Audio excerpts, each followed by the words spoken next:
Okay, so I'm making a video on the Ten Commandments. The 10, when people usually use this reference to 10, it means that they're giving special emphasis to the Ten Commandments in Christian life. That is, Christians are supposed to follow the Ten Commandments.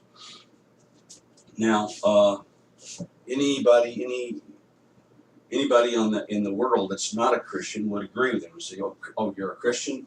You keep the Ten Commandments." Well, it's so it's just a wrong notion, and I'm making this video specifically for Project Church in Sacramento. They're teaching this series. I've been watching it online, and it's called The 10, and it goes every Sunday. I tell you one of the 10 Commandments and why you're supposed to follow it and how to follow it, and it's the moral law.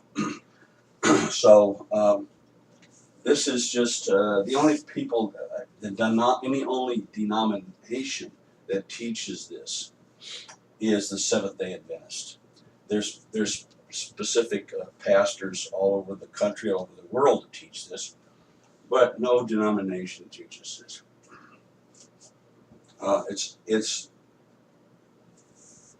really in opposition to what the gospel says, and the relationship between a Christian and the Ten Commandments completely changes after the death and resurrection of Jesus Christ. So we want to examine this. The important reason to examine this is because this is the root of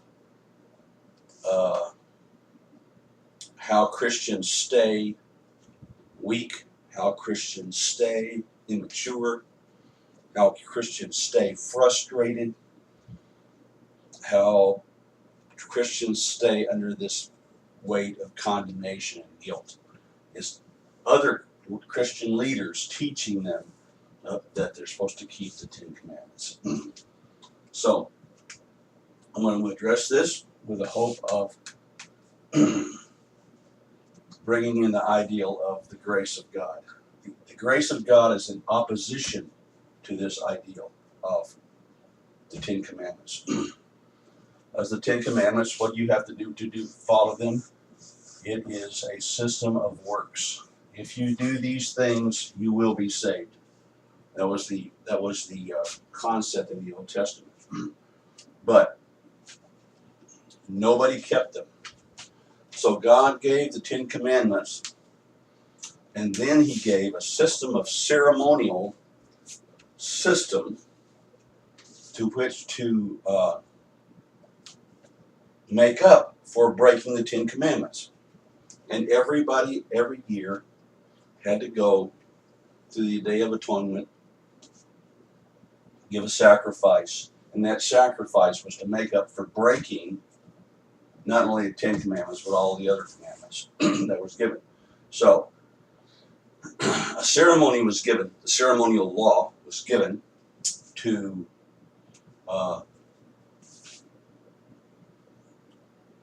make a recompense, get right with God for breaking the Ten Commandments. Nobody ever kept the Ten Commandments except for one person, and that is not only the Ten Commandments, but the law, the whole law. All of the law was Jesus Christ. He kept the law. So this is a lot of the confusion in this ideal, and they get it from basically one verse in the Bible. One verse in the Bible that they take and they misunderstand it, and they create a doctrine around it, and it's very, very confusing, and it's damaging to the Christian. So, what verse is this? Jesus said, I've not come to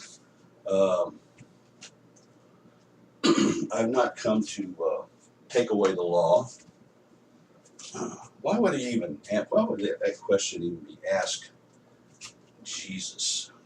You're trying to take away the law. Why would he even that question come up? People don't really think about that. it has to do with his attitude towards the law, and attitudes towards people who were breaking the law.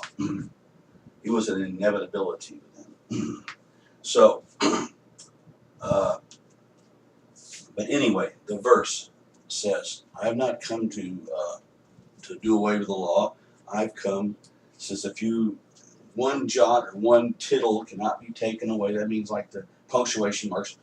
the law has to be fulfilled. Now, he did not say the 10 Commandments. He did not say that. He did not say the moral law. But we're going to later on, we're going to have a ceremony law. We're going to get rid of that. He never brought that subject up because, and Paul never brings it up. James never brings it up. Nobody ever brings it up because it did not exist. There's not one verse in the Bible, in the New Testament, that says there's a ceremonial law that we got rid of, and then there's a moral law that we keep. There's a separation of both. That ideal is a fabrication of people's minds. There isn't one to justify it. The only one that they try to use it to justify is this. Now, at the end of this verse, Christ says, "I have not come to destroy, but to" what? Fulfill. So, when the law is fulfilled, the law was for a reason. In Paul, we find out that the law was a steward. A steward to bring us to grace. That's what the law was. So after it is fulfilled, when the law is fulfilled, it's no longer applicable, right? It's done. It's something that's been finished. It's fulfilled. That's what the word means. It's fulfilled. It's done. Somebody did that already. And who did that? Jesus Christ. Well, he did it in two ways. In one way, prophetically, there are, I don't know how many, there are hundreds of Old Testament prophecies about the Messiah. Right? I'd spelled wrong. I spelled everything wrong. Okay, so there's hundreds of prophecies. He fulfilled every one of those directly. So he fulfilled those. But that's not the law. He wasn't fulfilling the law. That was fulfilling things in the Old Testament. And some people will say, well, yeah, he fulfilled these. Well, he did, but that's not the ultimate fulfilling. What he did was he kept the law. He kept the law 100%, because if he did not, then he would be guilty and would need to, and when you're guilty of the law, the breaking of the law is sin. So if he didn't completely keep the law completely perfectly, then he would have sinned, and he would not have been a candidate as a savior. He had to be the sinless lamb. So he kept the law completely, totally. So when he did it, he fulfilled it. He's the only other person that did. Now you and I and the pastors at Project Church and everybody that goes to that church will never fulfill the law. They will never, because they've already broken it. They've already broken it, so it's an impossibility. So even trying to, it's like you got,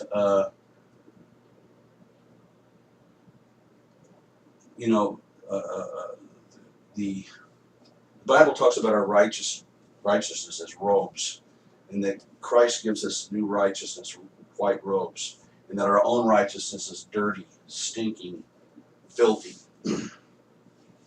So if you go in with filth on you, you cannot in any way make that white. It's already stained. It's already dirty. It's not new. It's not bright. It's not clean. Once it's stained, it's stained. So your efforts cannot unstain. You can't undo your sins, in other words. And people who try to make themselves less dirty, they're just less dirty, according to the way they think.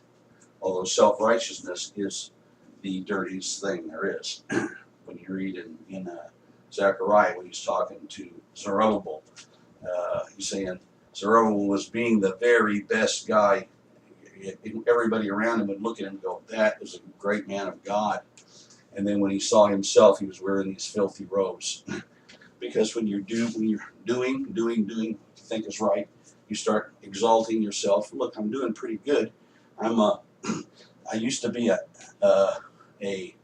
F- sinner, but now I'm like a B+ Christian. So look, it exalts the individual person, and that is filth. That is dirty. That's the worst sin there is. Self-righteousness is the worst sin.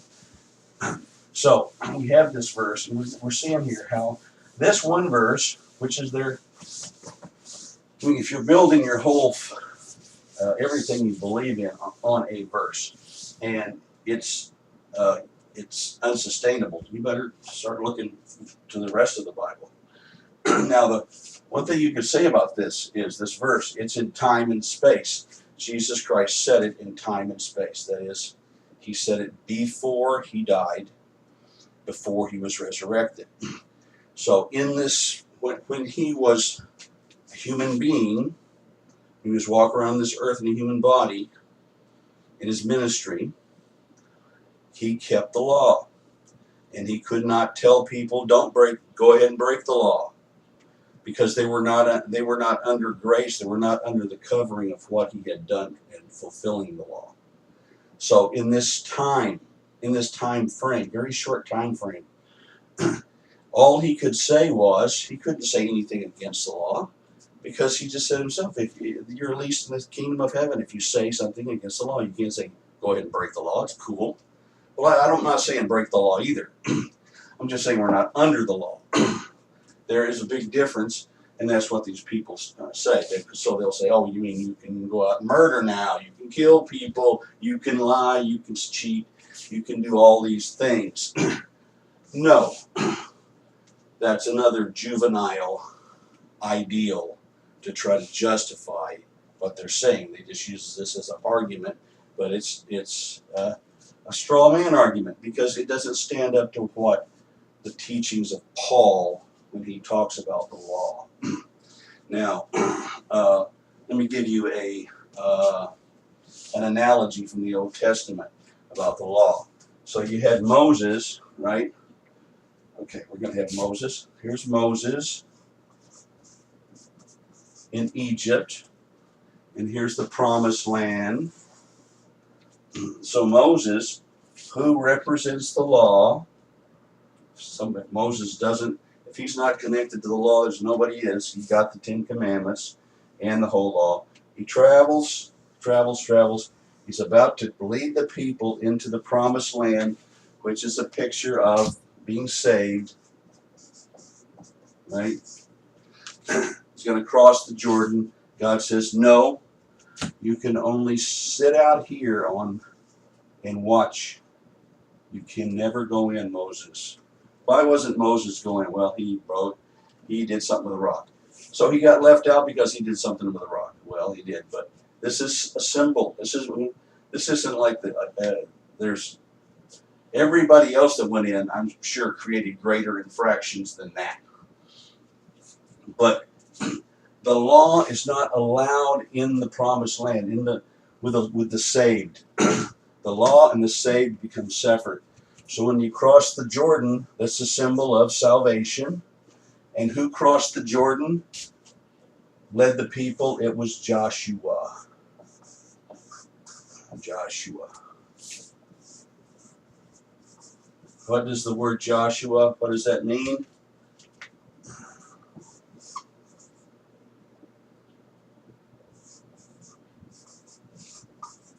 Yeshua.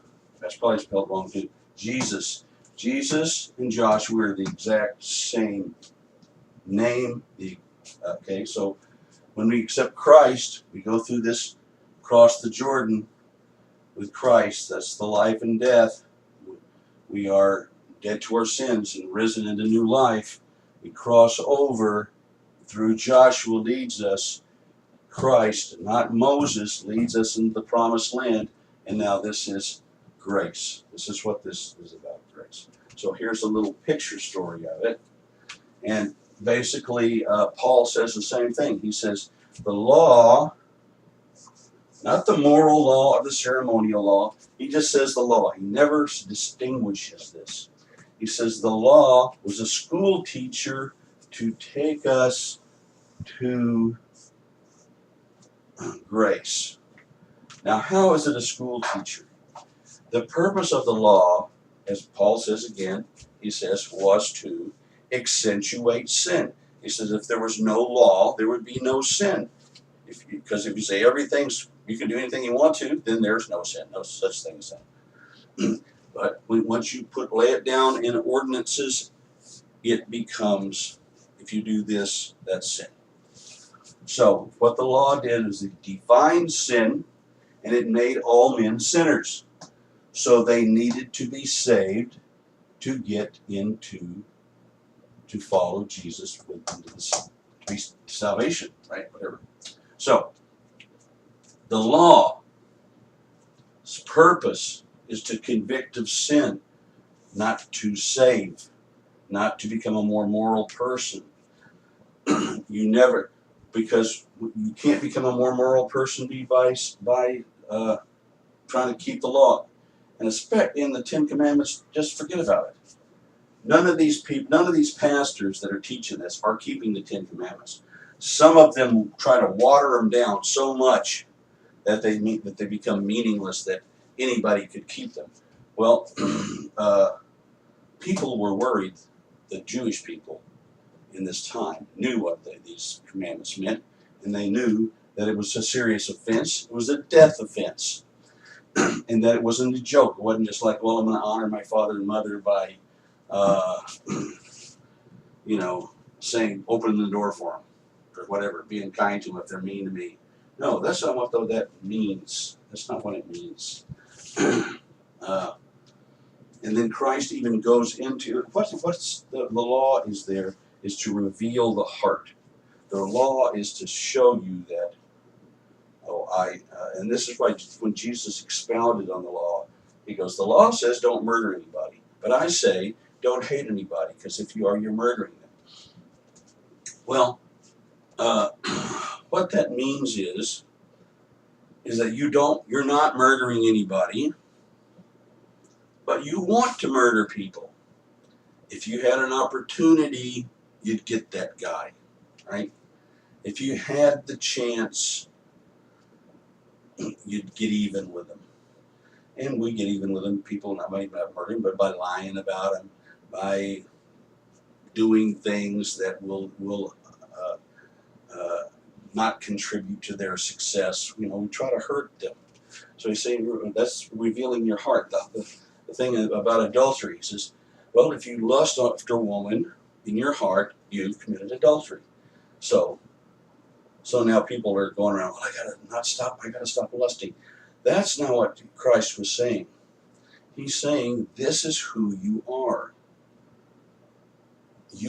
If the reason people commit adultery is because of lust, and you want to, not only do you want to lust, you do lust, but if you don't follow through with that, doesn't mean that's not your heart. That's your heart. Your heart is not right. It's not right with God. It's not right with other people.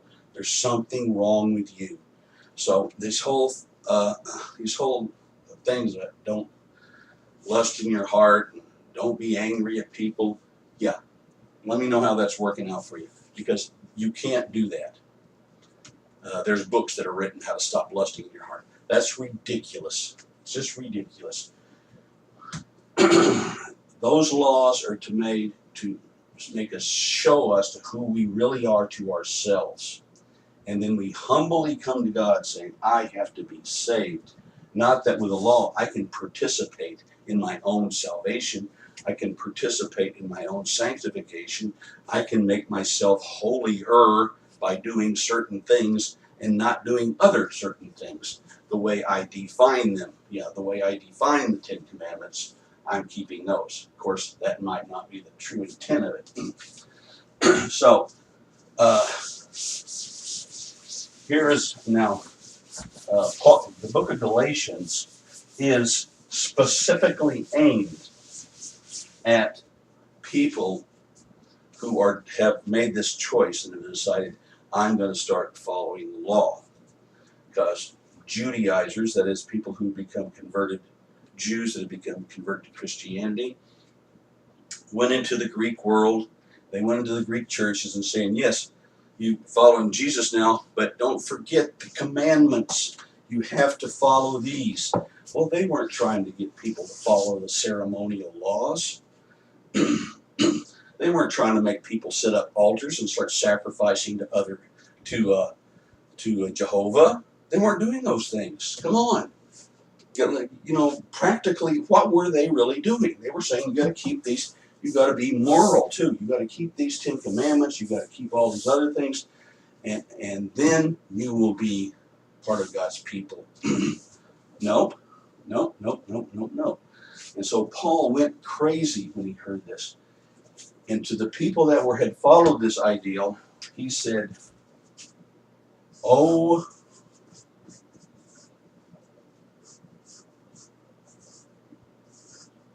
spelled it wrong again. Oh, foolish Galatians. Who has bewitched you? So there you go. Oh, foolish Galatians, who has bewitched you? You've been set free in Christ, and now you want to go back to slavery. That's what he called it. Slavery. How is keeping ceremonial laws slavery? How is it? What slavery is, trying to achieve righteousness through your good works, and you keep failing at it, and failing at it, and failing at it, and going back, I'm sorry, I had a little lust in my heart, I said a bad word, and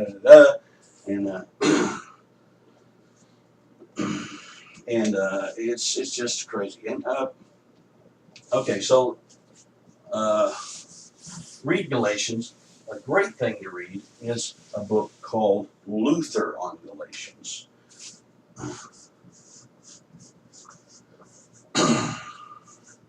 Martin Luther, the founder of the Reformation.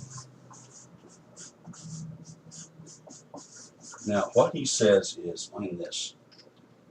A Christian is under no law.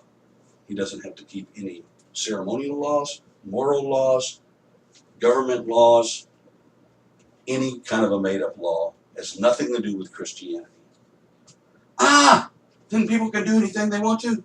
No. What he's saying is, once the Christ comes to you,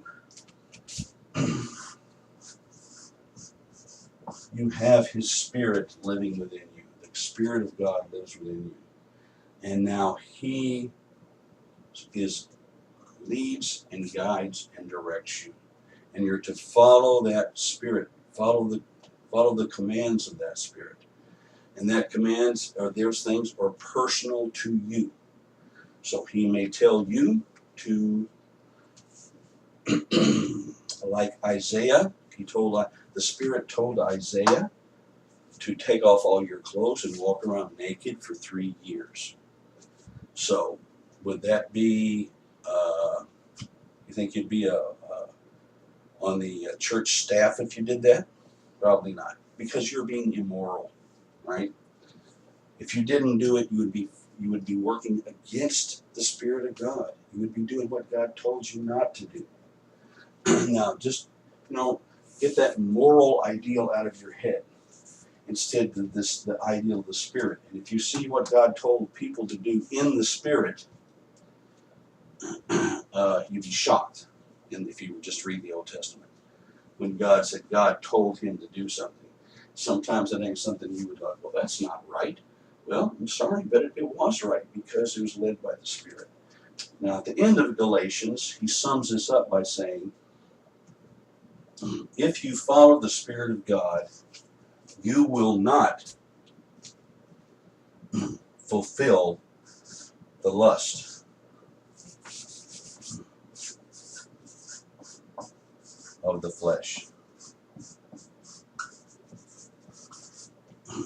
Now you can get that Every Man's Issue book, whatever it is. It'll give you all kind of ways of works to try to stop, your willpower and your don't let this. The thing about this, don't let this in your head. Don't let you. All of these things to try to lock down your brain. However, it says if you follow the Spirit, not a bunch of rules, regulations, and laws, then you will not fulfill the lust of the flesh, because the Spirit is leading you. This is our goal, to be led by the Spirit, not to be led by a bunch of rules, which we easily manipulate. People manipulate rules left and right. Oh, yes, they're always fudging. Like I said, these people they have the 10. They're always water down the 10 Commandments so that they can make it palatable for people to try to live by. But the 10 Commandments are a death sentence. This is what Paul said. If you want to keep the law, no distinction between moral and ceremonial. Says if you want to keep the law, then you have to keep every bit of it. And if you don't keep every bit of it, it's a death sentence. That's what he says. Now this is the time and place what I'm saying. When Christ said that verse about fulfilling the law, it was in time and place. He fulfilled the law. After that, we Christians have another relationship with the law. And this whole ideal is to get away from ordinances, rules, regulations. This is Luther again. Get away from that whole ideal. Bury that ideal. And take on this ideal. We're supposed to now have a relationship with the Spirit. We seek God in every situation. God, what should I do with this? What should I do with my wife? What should I do with my kid? What should I do with my job? What should I do with this situation? Have an expectation. The Spirit's now going to lead you. You put it in God's hands. You didn't go to a list and you've checked everything off the list. And now you go, well, I've done everything on the list, so I'm justified. I've done what I'm supposed to do. I've checked off my list. So if the whole world's falling around me, it's not my fault because I did what I'm supposed to do. No, you did not. If you follow the Spirit,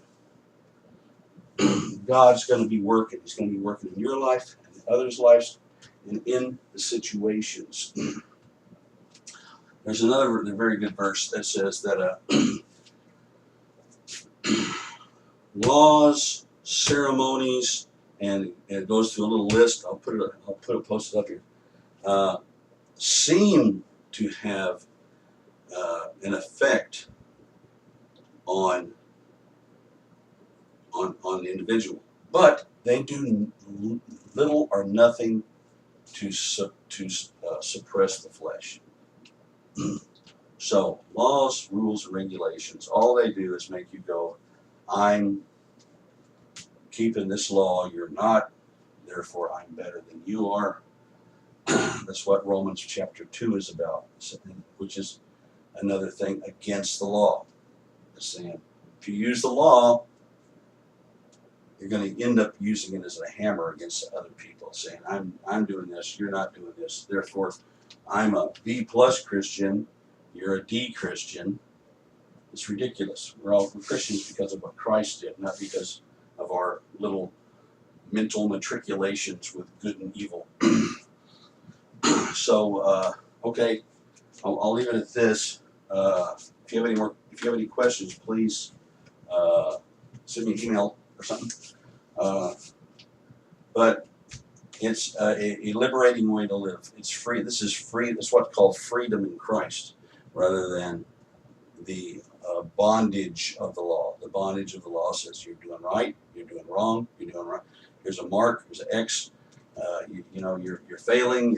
It's a horrible way to live. Horrible way to live. It's not the way for a Christian to live. Okay. All right. Thanks a lot.